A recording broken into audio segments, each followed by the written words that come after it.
guys and girls, welcome back to Watch the Time. So I'm really pleased you tuned back in. I've got another Pagani design. This is the PD-1753, one that I've been aware of for a little while. I wanted to get it in when it was released. For one reason or another that wasn't possible, but I did opt for the slightly different dial colour. There's 3 different dial colours to choose from. I've gone for the green just because I've also seen a lot of people that have reviewed it haven't gone for the green.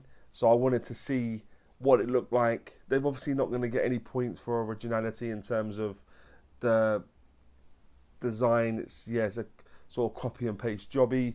Not a direct, but enough that you know what watch it's sort of homaging at this point. Affordable, which Pagani design tends to operate at.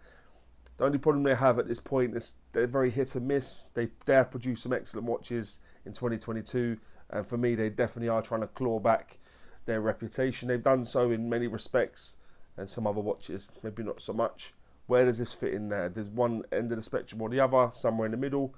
I guess there's no time like the present to find out. So if you like the watch, please use my link in the description.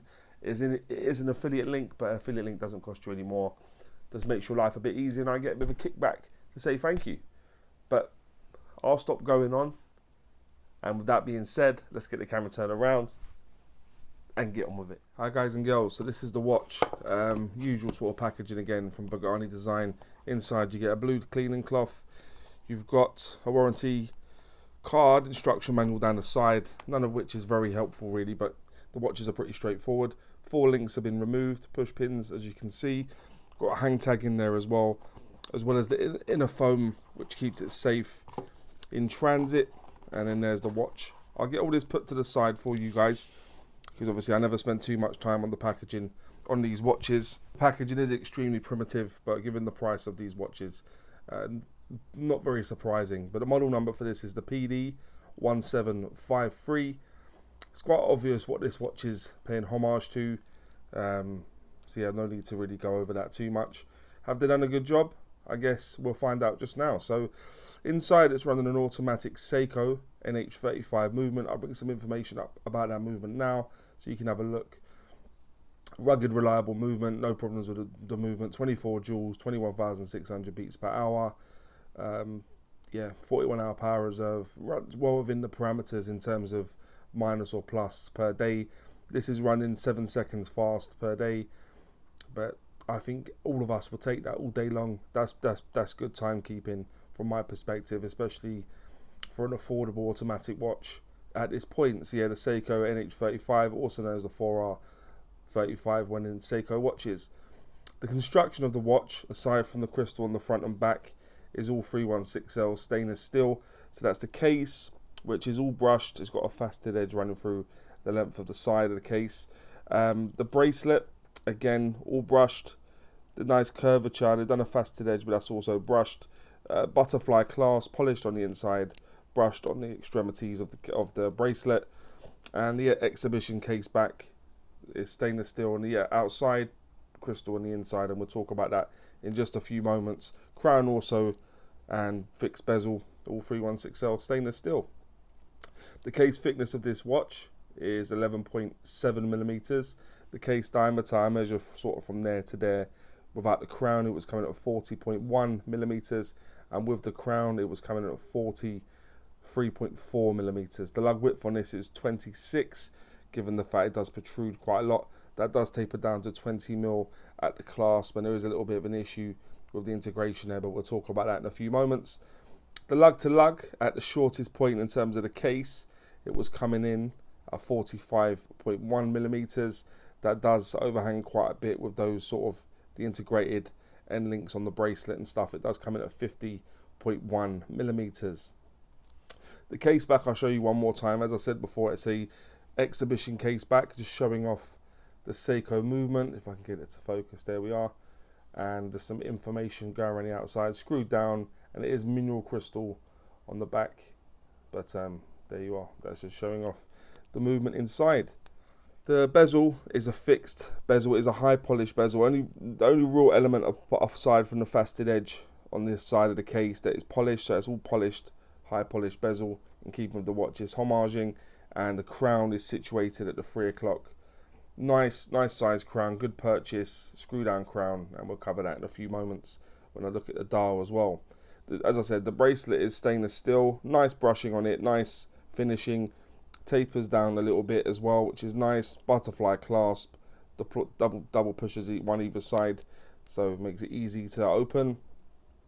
And the crystal covering the dial is sapphire crystal. So you've got sapphire on the front, not on the bottom, but there we go. It is what it is. And the water resistance is cited as being 100 meters on this watch, so that would give you 10 atmospheres of water resistance. But do bear in mind, guys, these watches are never certified. So where it's got a screw down crown, nicely fitted crystal, screw down case back, I'm sure you'd have no problem getting it wet, but I wouldn't use it for anything more than maybe getting like splash proof, if I'm honest, if you want to make sure that the watch doesn't get damaged. But that's just my opinion. The weight will appear in the top right hand corner. It's just below 138 grams with 4 links removed. With those 4 links back in, you're probably looking in and around probably 140, almost 150. So a decent bit of heft on the watch, given it's quite a good size, really, given the sizing of the watch thickness and all that stuff. But let's have a look at the dial now, guys, in just a bit more detail. So you've got a minute track that's silver around the outer edge. Inside that, you've got a green dial, which is predominantly what this is made up of. A couple of other variations you can get. I opted for the green, as I said in the intro, just because I don't think this is the one that many people are going to want to look at. So I wanted to have a look at it. You've got apply buttons everywhere, except for the 3 o'clock position where you've got the date. It's got a nice date border go around the date. You've got Pagani design printed. You've got the logo that is applied. Below that, you've got Pagani design printed on, and you've got automatic printed onto the dial just above the 6 o'clock position. You've got Japan movement either side of the baton at the 6. And there is loom on this watch, guys, so I'll let you look at that now. Not bad, actually, not bad loom. Not going to set the world alight, but given this fact it's sort of like a dressy sports watch, I think the loom on this is completely adequate, and there's no issues with that whatsoever. So there's the loom. I like the dial, as I said. I do like the fact how they've done it. It looks sort of like a piece of wood that's been painted green. It's got that sort of grain effect on there, which is nice. I do like a bit of a textured dial. High polished hands and indices, and as I said, they at the 3 o'clock position. If you unscrew the crown, as I said, the crown is a good size. A little bit of pop, a little bit more would have been nice. You take it all the way out, it will hack. Put it back in, it will start back up again. If you turn it away from you, you can add some charge into your watch if you need to. Take it out to the first position. If you scroll towards you, you'll be able to scroll through the date and so on and so forth. But that's the dial, guys. That's the loom. That's the movement. We'll just screw the crown back up. And let me just pop it on the wrist quickly, give you an idea of what it looks like on my wrist. My wrist is just above a 7-inch wrist for your reference. And that is what it looks like on me. You can see they've got a bit of AR coating on there, which does make a big difference actually to my studio lighting in terms of it not showing up too much and not giving too much glare. But yeah, you can see that the bracelet plays with the light nicely also. So that's the watch, guys. That's what it's looking like on my wrist. As I said, my wrist is just above a 7-inch wrist, and it fits nicely on my wrist. There's good sizing in this watch. So let me just give it a quick wipe. That'll take me on to what I think is pants and pucker about the watch. If you've ever watched before, you'll know I always start with pants. I like to go to high with pucker. So what I think is pants is not a huge amount, to be honest with you. Like Pagani design have definitely become more consistent with the watches that I've reviewed anyway. The only thing I've had is the sort of the bracelet fitment at the clasp. So you'll see here, I'll bring it up to the camera, how it's quite a bit off. And what that also leads to is sharp edges down there. So yeah, the fitment at the clasp isn't the best in terms of how the bracelet meets each other at the clasp, and it's quite a bit off. I would like to have been more flush, but that's it, guys. So the bracelet fitment at the clasp is all I'm going to say for pants. What I think is pucker, the dial I've mentioned already. I do like the fact that they've gone for sort of like a textured dial, and as I say, the only thing I can sort of relate it to is the wood grain. If you was to paint it green, I'm sure it'd look pretty much like that. The hands and indices, nice high polished battens. Hands look nice, good proportions on there. The movement, I'm glad they've used a Seiko movement. I do prefer Seiko movement. I don't mind Seagull, I don't mind Miyota really, but Seiko would be where I'd put my money unless it's a high beat, and then it would be the Miyota 9000 series all day long. But the movement Seiko NH35 in this. The size, so I know some would have liked it to have been in keeping with the new watches that this is homaging in terms of sort of 37mm, but this is coming out at 40. But what I do like about it is the fact that it is a true 40mm. Lug to lug's not too long.